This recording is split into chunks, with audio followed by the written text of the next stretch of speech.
A partir do mes de maio, os veciños e veciñas de Vilagarcía terán o Hospital do Salnés moito máis preto. Polo menos iso será a sensación que teñan.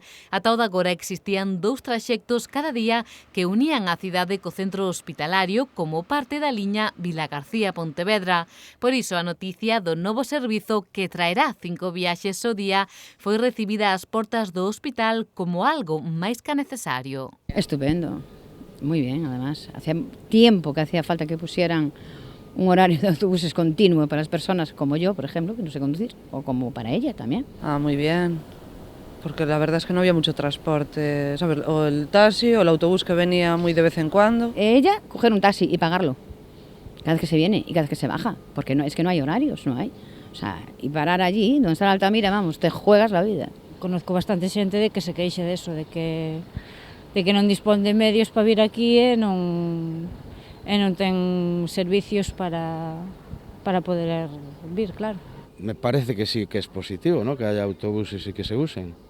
Yo creo que va a ser una cosa buena. Para vir para aquí non temos autobuses de Villagarcía. Vean un ou dous e nada máis. Viñamos desde Catoira, viñamos nun autobús, despois chegar a Villagarcía collamos outro para aquí cando había, se non había que vir no que vai a Pontevedra.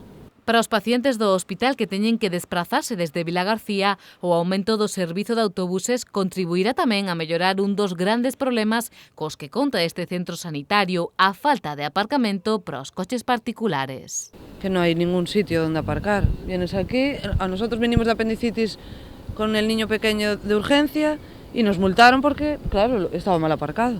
Y ahora ponen un aparcamiento de pago, que eso debía de hacer y non ser privado, tenía que ser abierto el aparcamiento. Aínda que a idea foi moi ben recibida, para algúns dos futuros usuarios o prezo, 1,35 €, tería que verse reducido, sobre todo para algúns sectores da sociedade. Para xente jubilada e xente maior debería, ou polo menos ser un pouco, se non gratis, facer un pouco de rebaixa no precio, vamos. Mira en Villanueva. En Villanueva tienen un microbús para las personas mayores que no pagan un duro, y los traen aquí y los llevan. Pues esto es lo mismo, debe ser gratuito para las personas mayores y para las personas con discapacidad.